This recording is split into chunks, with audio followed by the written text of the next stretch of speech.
الزمالك بالشكل اللي حضرتك شفته النهارده قبل بدايه الدوري قلت لي الزمالك من الثامن للاخير.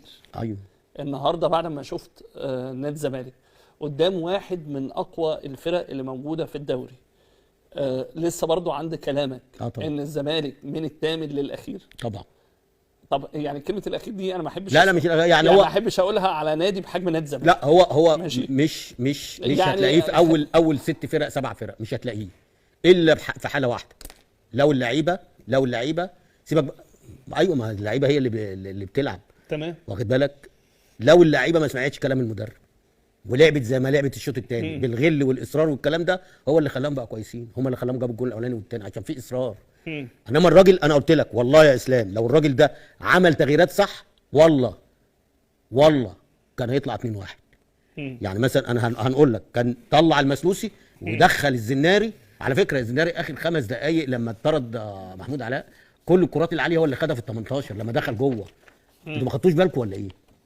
لان هي دي حتته، هو بيعرف يلعب في الحاجات دي، واخد بالك. وانا بقول لك اهو الزناري احسن من حسام عبد المجيد واحسن من محمود علاء، بس ياخد الفرصه بس جوه. انت بتطلعه بره ليه؟ بس محمود علاء كان مميز النهارده قبل الطرد. ما فيش حد راح هناك، فانت ما تقولش. بس الزمالك كان بيعاني يا كابتن رضا في الفتره اللي فاتت قبل من ساعه ما الونش. النهارده محمود علاء بيلعب، النهارده محمود علاء بخبرته ما بيلعبش بقوته. طب ما ده كويس، ماشي، ما انا ما اختلفتش معاك، بس برضو ان هو ما اختبرش يعني مثلا راس حربه ده ما خدش كرة ورقص وعدى منه عشان يبين لك اذا كان، ما هو اللي يعني راس الحربه دوت ضايع بالظبط. ده اتعاقدوا معاه بناء على ايه؟ المهم يعني كان دخل الزناري في اول الشوط الثاني جنب محمود علاء ومحمد عبد الشافي ناحيه الليفت زي ما هو، وعندك سيد المار نزل باك.